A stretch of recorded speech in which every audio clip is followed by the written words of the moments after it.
Mis amigos, ¿qué tal? ¿Cómo les va? Uno de los objetivos que tengo para este año es subir más contenido de la Fórmula 1. Voy a seguir en la transmisión de las carreras para Fox Sports en Argentina, con Adrián Puente, con Florencia Andersen y con el resto del equipo. Así que voy a tratar de, en la medida que pueda y que tenga tiempo, y sin dejar de subir el contenido que subo de fútbol, tener más Fórmula 1. A esta hora ya se han presentado todos los autos para esta temporada 2024 y ya seguramente, si ustedes son amantes de la Fórmula 1, habrán leído, habrán visto, habrán escuchado más de un análisis acerca de lo que hemos podido ver y que nos han mostrado. Y vamos a hacer, y ustedes van a escuchar, muchos análisis en las próximas semanas y, por qué no, meses. Porque la presentación del auto genera una primera reacción, porque ahora vienen 3 días de pruebas donde todo el mundo muestra y esconde y tiene un jueguito de tratar de desarrollar el auto pero sin que los demás se den cuenta que tenemos, entonces, y es en una sola pista, entonces habrá que seguir mucho el programa de trabajo de cada uno y la mayoría de las cosas no las sabremos. Y después porque vienen las primeras carreras y siempre Bahrein, que es especial, Arabia Saudita, que es distinto, iremos a Australia, que históricamente era hace muchos años el circuito que arrancaba la temporada y decíamos, no, hasta que no lleguen a Europa no sabemos el rendimiento de los autos. Y así pasaremos las primeras semanas para establecer cuál es la realidad. La realidad es que esta temporada 2024 tiene hoy, para mí, mucha más expectativa de la que tenía cuando terminó el 2023.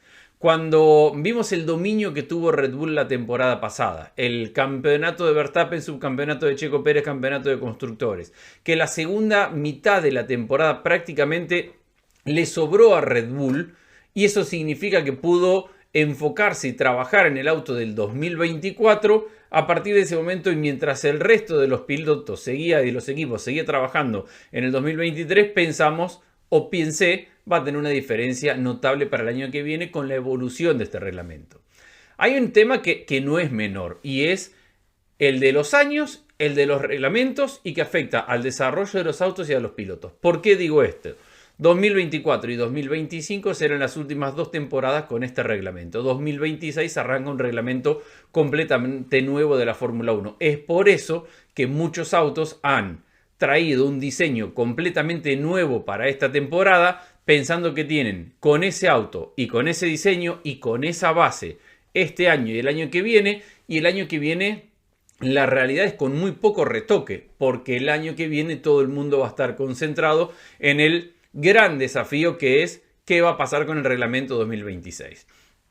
Esto es lo que tiene que ver con los autos, y si a eso le sumamos el mercado de pilotos, esto se pone todavía mucho más interesante, porque la realidad es que terminando el 2023 y viendo cómo estaba toda la situación de pilotos para este año, la única expectativa que podíamos tener era si Logan Sargent seguía o no en el equipo Williams. Al final sigue, y los autos y los pilotos y los equipos repiten 2024 con respecto al 2023.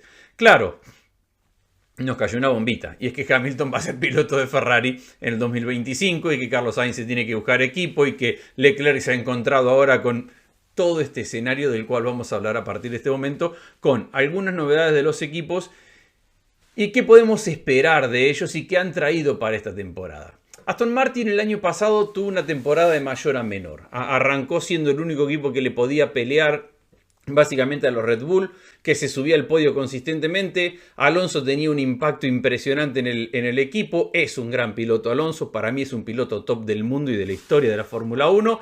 Y llevaba de la mano a Stroll, a quien en aquellas primeras carreras decía, insistía, iba a liderar para ser un gran piloto. Finalmente Stroll no dio ese salto de calidad y el equipo quedó estancado. En la medida que McLaren, Mercedes, Ferrari fueron mejorando, de aquella ilusión que tenía en el principio de la temporada de la 33 de Alonso, terminó en un cierre bastante complicado.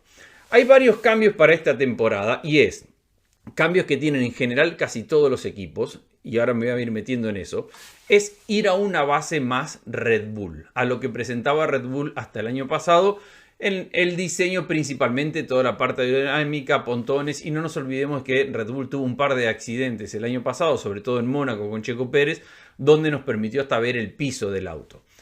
El piso es muy importante en un auto de la Fórmula 1, tan importante que no se puede simplemente ver el piso de Red Bull y automáticamente copiar y diseñar uno igual para la carrera siguiente o para la otra, porque el piso está relacionado con todo un diseño del auto. Pero ya vimos el auto a lo largo de toda la temporada, le vimos el piso, los ingenieros han tenido mucho tiempo para trabajar. Entonces, la base de casi todos los autos aerodinámicamente tiene que ver con lo que era el Red Bull del año pasado. Hay una gran novedad que tiene Aston Martin y tiene que ver con la suspensión trasera. Hay muchas novedades en cuanto al diseño del auto, en cuanto a pequeñas modificaciones, pero la grande es las suspensiones delanteras y traseras tienen que decidir los ingenieros si van por un sistema de push rod o de pull rod. Básicamente, y para explicarlo al que no sabe de Fórmula 1, es si las barras van desde arriba hacia abajo, desde la rueda hacia el auto o desde abajo hacia arriba. Esa es la diferencia.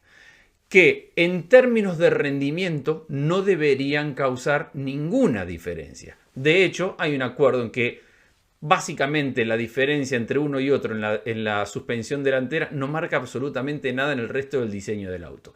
Pero sí hay quienes piensan que tener push rod o pull rod en la suspensión trasera no te genera una diferencia en cuanto a el funcionamiento de la suspensión como tal, pero sí de la parte aerodinámica por la influencia que tienen las barras que están cruzando. Este año el equipo Aston Martin va a ir con push rod en la parte trasera, lo que significa, con respecto a un cambio con respecto al año pasado, lo que significa que también al Aston Martin ir con este diseño, Mercedes va con este diseño, porque Aston Martin es cliente de Mercedes en este aspecto. Entonces, Aston Martin ahora, y por más que el mensaje de Aston Martin públicamente es tiene que ser vencible Red Bull en el 2024, habrá que esperar a ver qué pasa en el año. Si la quietud de la segunda mitad de la temporada, si la falta de evolución de la segunda mitad de la temporada tiene que ver con una incapacidad del equipo o con ver que ya tenían una base en la cual podían conseguir los objetivos mínimos que se habían planteado para el año pasado sin invertirle mucho en la parte final, aunque lo hicieron. Recuerden que trajeron incluso para Las Vegas un diseño nuevo que terminó en 2 o 3 carreras teniendo que complementarse con el anterior hasta que encontraron el mejor funcionamiento y se dedicaron a trabajar en el auto de este año, o si bien el equipo le ha costado mucho evolucionarlo. Pero eso es lo que promete para esta temporada Aston Martin. El tema es que si Aston Martin va con este sistema de suspensión, ese cambio también lo va a tener el equipo Mercedes. Mercedes ha tenido un cambio totalmente del diseño del auto y que se acerca mucho a lo que era el Red Bull, porque el año pasado Mercedes arrancó con ese diseño sin pontón por segunda temporada y a mitad de año, antes de mitad de año en Mónaco se dieron cuenta que ya no podían y lo cambiaron al sistema de pontones Red Bull. ¿Qué pasaba? Que uno puede imitar ciertas cosas, pero no puede desarrollar, cambiar la base del auto. Entonces vos podés copiar ciertos escenarios o adaptar ciertas aerodinámicas a tu auto, pero no podés cambiar por completo la base y lo que hay por debajo del auto en cuanto a la estructura mecánica, la suspensión, el desarrollo mecánico del auto y el desarrollo de las partes. ¿Qué lugar ocupan las partes por dentro? Porque no nos olvidemos que al mismo tiempo hay una reglamentación en el límite de lo que los equipos pueden gastar por temporada. Entonces, al mismo tiempo, esto limita la cantidad de presupuesto que tienen para y de herramientas que tienen para seguir desarrollando los autos. Ese cambio de ir del auto sin pontones al auto con pontones y con esos cañones que tenían los costados que fueron reducidos a esta evolución donde ya no los tenían, le significó a Mercedes ser un poco más competitivo. De hecho, la segunda mitad del año de Mercedes es mejor que la primera. Dicho esto, no gana una carrera. Mercedes ha ganado una carrera en las últimas 2 temporadas y el auto siguió teniendo quejas de sus pilotos a la hora de hablar de la inestabilidad y de lo impredecible que eran en la parte trasera. En eso ha trabajado mucho para esta temporada, en cómo no perder la parte trasera a la hora de exigir a este auto. Claro, hay una cuestión que tiene que ver con la decisión de Hamilton de irse a Ferrari para el año que viene y que le va a hacer, para el 2025, y que le va a hacer mucho ruido a Mercedes en este año. Y van a arrancar, Hamilton está comprometido, es un piloto top, es un piloto de los mejores de la historia, lo tiene Russell al lado. Entonces, por un lado, Russell va a tratar de asumir el liderazgo del equipo y por otro lado, en la medida que vayan pasando las carreras, en la medida que se vaya desarrollando el auto, y esto lo ha admitido el propio Toto Wolff y lo han admitido desde la parte interna del equipo, van a tener que limitar la cantidad de información que le dan a Hamilton. Porque al final de cuentas, Hamilton, por más que tenga contratos a cumplir para esta temporada y en Ferrari no irá hasta el año que viene, toda la información que incorpore en esta temporada se la llevará para Ferrari el año que viene. Y con esto hablamos de desarrollos, qué se viene para el futuro, por dónde evolucionan los autos, qué traen para el 2025, qué traen para la segunda mitad del 2024, dónde encuentran problemas, cuáles son las soluciones que encuentran esos problemas a lo largo de la temporada. Entonces, no tener a tu principal piloto 100% involucrado puede ser un problema para Mercedes a lo largo de la temporada. Y habrá que ver en qué momento y de qué manera resuelven quién va a ser el piloto que acompaña a Russell para el 2025. Porque ahí hay varios escenarios. Desde el piloto top veterano Alonso, desde el piloto con mucha experiencia Carlos Sainz, hasta buscar a un piloto joven con quien apostar a tener una pareja con Russell a mediano y a largo plazo y que trabaje en el 2025 ya con la base de este auto, pensando en que conozca la estructura de cómo trabaja el equipo para en el 2026 con el auto nuevo y se supone en una grilla que va a sufrir unos cambios importantes porque va a ser un diseño completamente nuevo, ya esté totalmente involucrado en la gimnasia del equipo. Esto es lo que genera Hamilton y su salida y que me parece, sobre todo, en la medida que tengan que evolucionar los autos, va a complicar el desarrollo de Mercedes adentro de la pista y en la ejecución en carrera, por más que Hamilton esté comprometido, por más que sea un piloto top y por más que dé el máximo de sus posibilidades. La gran incógnita para mí es McLaren. McLaren el año pasado arrancó realmente muy mal. Arrancó para ser un año vergonzoso. Arrancó para ser un año lejano a su historia y a su nombre y terminó siendo un año, casi digo brillante, pero brillante es solamente lo de Red Bull. Realmente muy bueno, con un equipo sumamente competitivo, con dos pilotos jóvenes creciendo, empezando a tener presión Lando Norris porque Piastri anda realmente muy bien, con un auto que se fue adaptando a todo tipo de circuitos y en todos los circuitos funcionó bastante bien y sumó muchos puntos y sumó muchos podios y terminó realmente muy bien. Es una incógnita porque en la presentación del auto taparon todo. Tapar todo significa que ponen un piso que no es el piso, no te dejan ver el difusor que es la parte trasera del auto, ponen piezas que no van a ser, tapan muchos lugares. No pudimos ver efectivamente qué tiene McLaren. Y McLaren está en el medio de un proceso de transformación que ya le dio buenos resultados el año pasado. Primero, un cambio total de estructura a nivel empresa, al nivel de cómo funcionan los distintos departamentos de McLaren. Esto ya empezó del año pasado. Y segundo, desde el año pasado ya se había contratado gente de ingeniería sumamente capaz que se va a ir incorporando en esta temporada y que seguramente le van a aportar a lo que ya tenían desde el año pasado. Por eso a mí me da mucha curiosidad, expectativa y tengo ganas de ver a McLaren porque creo que puede ser uno de los equipos que esté consistentemente adelante y consistentemente peleando. Habrá que ver cómo nace este auto porque de eso ya sabemos y lo hablamos siempre. Pero McLaren, sin saber mucho de lo que, porque no ha mostrado mucho, la base que dejó el año pasado hace creer que en esta temporada y con Piastri ya en un segundo año, porque no nos olvidemos que Piastri el año pasado tenía que recorrer circuitos por primera vez y eso es una complejidad que tienen los pilotos debutantes en la Fórmula 1 sin tiempo para probar, sin pruebas básicamente en pista porque se ha limitado al máximo y llegando y en muchas carreras con carrera sprint que te limita todavía mucho más el tiempo que tenés en pista para aprender, para desarrollar y para entender cómo funcionan una y otras pistas. Creo que McLaren tiene buenas cosas para este año. Lo de Ferrari es una incógnita divertidísima, total. Para empezar, tiene un año que un auto que el propio Fred Vasseur ha dicho que es en un 90% completamente nuevo.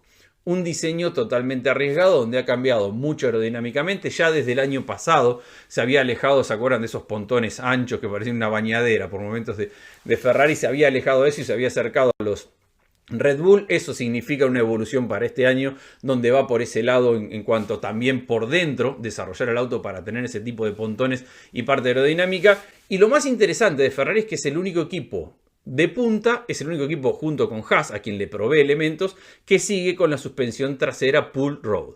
A diferencia de todos los demás que dicen que hay una diferencia aerodinámica en la parte trasera, Ferrari entiende que no cambia absolutamente nada y que ya tiene su auto diseñado de esta forma, con este sistema, y que cambiarlo significaría una reingeniería en cuanto a las piezas y los demás, que no le daría una diferencia en rendimiento y sí le significaría un gasto que no necesita tener porque entiende que no va a ganar tiempo en pista.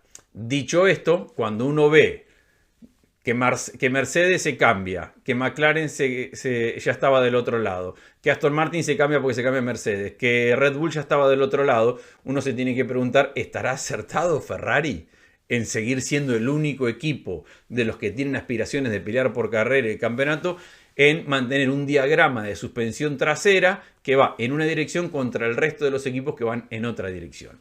Entonces, por un lado tenemos una Ferrari que con Fred Vasseur ha ganado mucha tranquilidad. El equipo ha perdido esa cuestión de equivocarse permanentemente en las estrategias y en las decisiones durante la carrera. Ha sido mucho mejor en la ejecución de carrera, el equipo ha evolucionado y ha mejorado en la medida que fue pasando el año en la temporada 2023. Claro, cuando arrancó el año era un auto realmente rápido el de Ferrari, pero insostenible en la medida que pasaba la carrera. A una vuelta el equipo podía ser, o el auto era rápido, podía pelear por clasificaciones, peleaba y ganaba pole position, pero después en la carrera el desgaste de neumáticos era tal que no les permitía sostener el ritmo de competencia y como consecuencia de esto no le permitía pelearle más cerca a Red Bull consistentemente. Dicho esto, Ferrari es el único equipo, no Red Bull, con Carlos Sainz, que ganó una carrera en la temporada pasada, pero tiene que ver con la evolución y cómo fue mejorando el tema del consumo de neumáticos Ferrari a lo largo de la temporada, sin terminar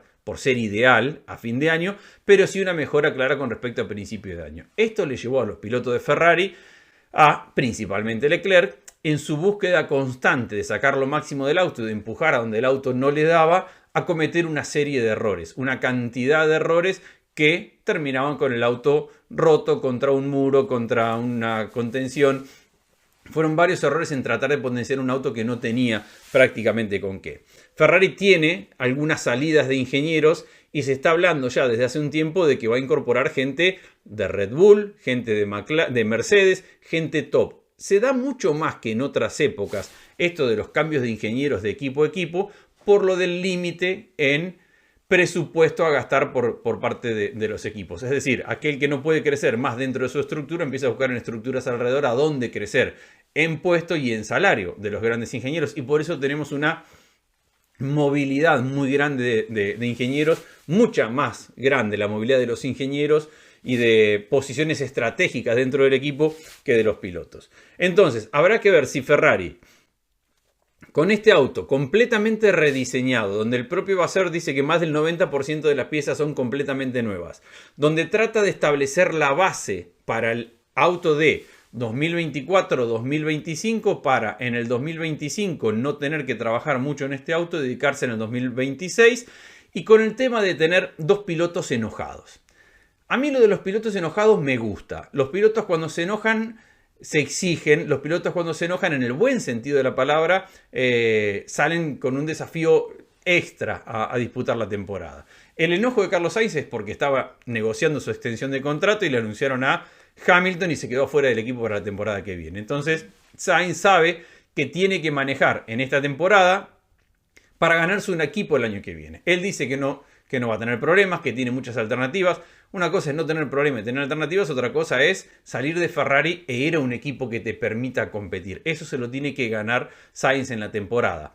El enojo es salir a probar que Ferrari se equivocó, dejándolo afuera para el año que viene. Y habrá que ver, me parece en menos medida que lo de Hamilton, cuánto le comparten de información sabiendo que se va a ir. Pero como al menos en la previa no se va a ir a un gran equipo al cual le pueda llevar una gran cantidad de información, no creo que Ferrari tenga un mayor problema con Carlos Sainz. Ni tampoco creo que sea tan relevante que Sainz participe tanto como Hamilton en Mercedes, porque Hamilton obviamente es mucho más influyente.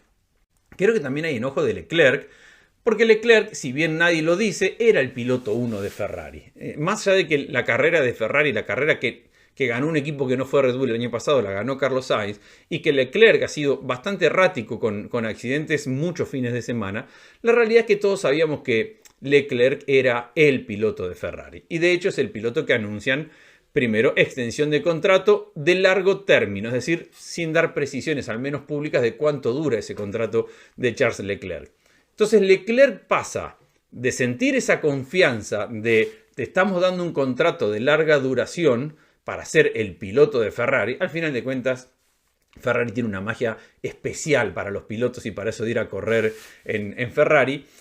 Y tener un contrato de larga duración para seguir siendo piloto de Ferrari a Leclerc le da una confianza gigantesca. Para días después enterarse que en el 2025 viene Lewis Hamilton. Que Lewis Hamilton no puede ir a ningún equipo a ser piloto 2 de nadie.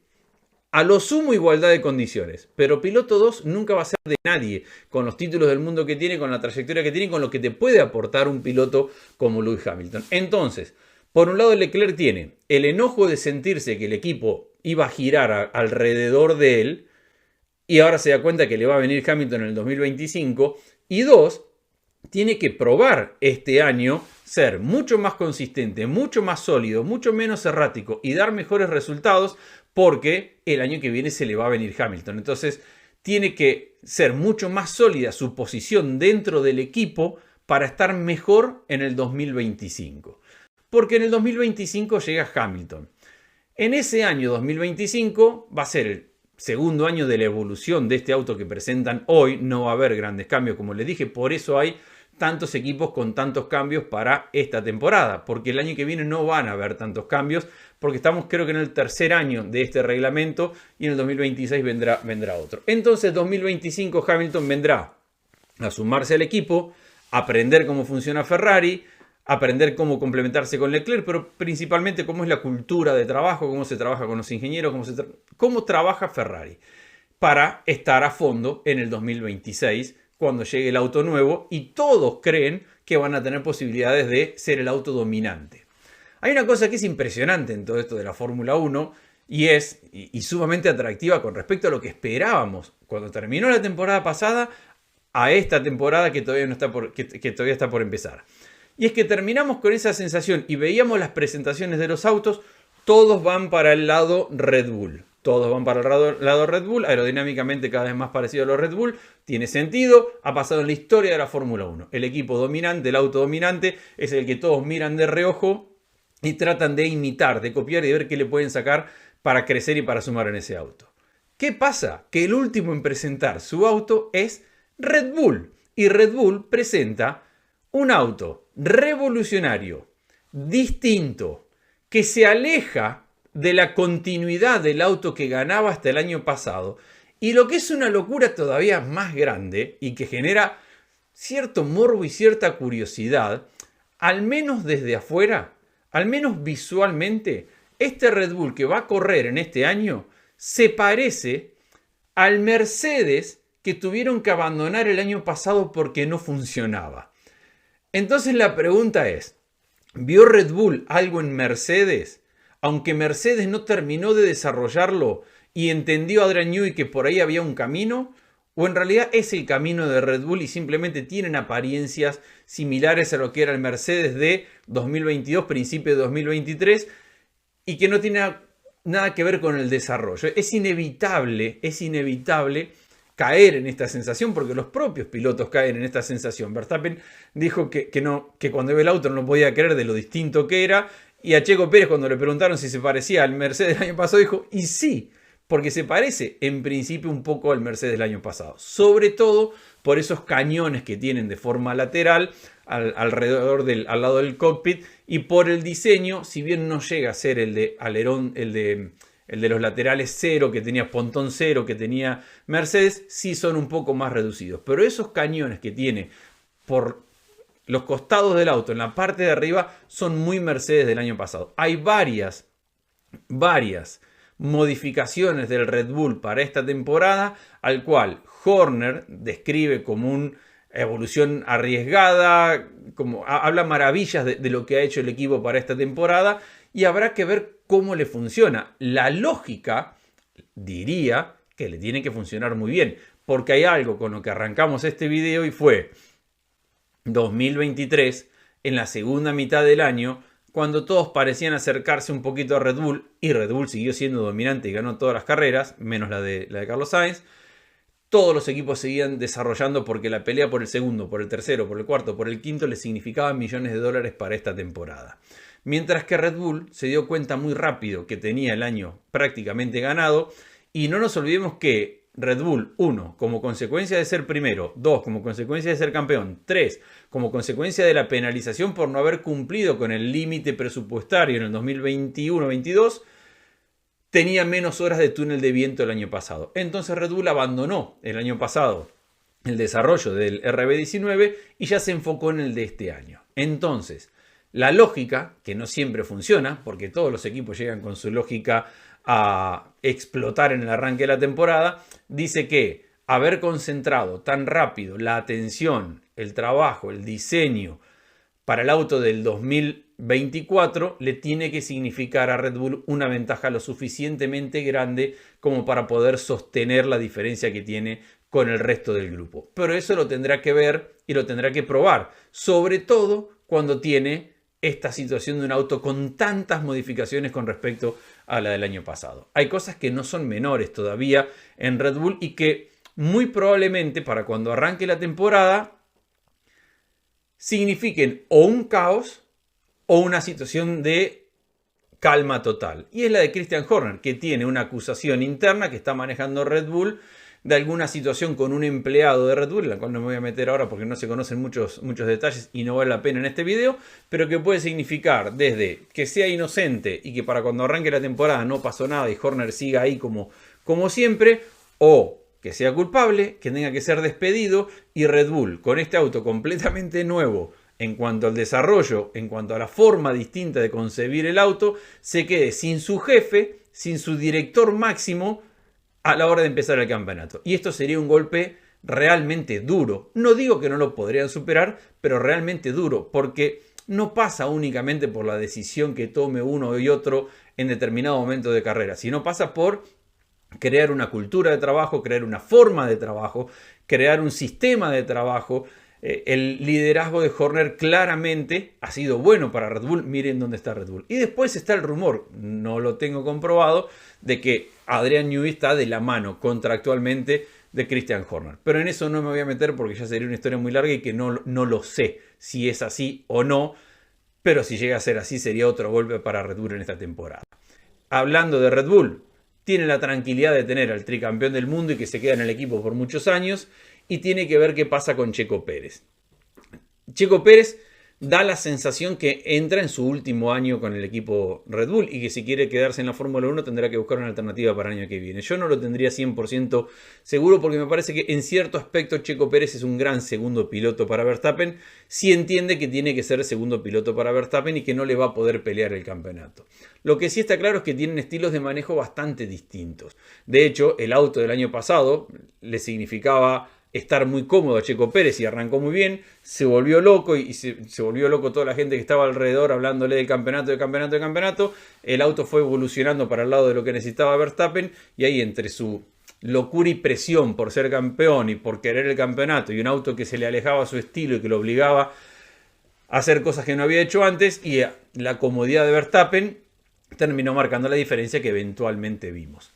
Pero hay un tema para tener en cuenta y es algo de lo cual les vengo hablando en este video permanentemente y es el 25-26. Red Bull no puede tomar la decisión de quedarse con Checo Pérez solamente para el 2025. Porque el 2025, si viene un piloto nuevo, como Hamilton lo va a hacer en Ferrari, es el año para que aquel que se incorpora en el equipo empiece a absorber la cultura, la forma de trabajo, el entenderse con los ingenieros, todo esto que venimos hablando y que no pasa de un día para otro, para que en el 2026 cuando lleguen los autos nuevos ya esté totalmente incorporado. Es decir, o Checo Pérez firma un contrato de mediano plazo o es reemplazado por alguien que firme un contrato de 2 o 3 años. Nadie va a firmar un contrato de un año para el 2025. Y ahí es donde yo veo que Checo Pérez pierde posibilidades de quedarse con el equipo para el año que viene. Por esto, porque veo muy difícil que le firmen un contrato de un solo año y porque me parece que es momento de Red Bull de entender que el proceso de Checo Pérez ha sido bueno hasta acá y que es hora de buscar un piloto joven, con experiencia, se habla de Albon en algún momento, que pueda venir y que pueda sumar al equipo, que ya conozca cierta cultura del equipo, que la termina de aprender en el 2025 y entendiendo que es el equipo de Verstappen y que en el 2026, cuando todo el mundo venga con esta cajita de sorpresa que va a ser el auto nuevo, ya esté totalmente sólido incorporado en la temporada. Repito, y con esto termino porque había arrancado con esto. Cuando terminó el 2023, era difícil encontrar grandes puntos para ilusionarse de que algo podía cambiar para el 2024. Entre la presentación de los autos, entre ver un Red Bull alejado a lo que venía haciendo y que le había dado tanto resultado, ver al resto de los equipos acercarse a Red Bull, ver a Ferrari asumiendo muchos riesgos, ver el impacto que va a tener inevitablemente el anuncio de Hamilton a Ferrari 2025, esto abre ya un abanico de posibilidades como para empezar a entretenernos y divertirnos con lo que será la Fórmula 1 en esta temporada. No creo que sea capaz de hablar tanto de Fórmula 1 y de hacer contenidos tan largos a lo largo del año. Pero acá estoy, voy a ponerle lo mejor y vamos a hablar de fútbol en la canaleta.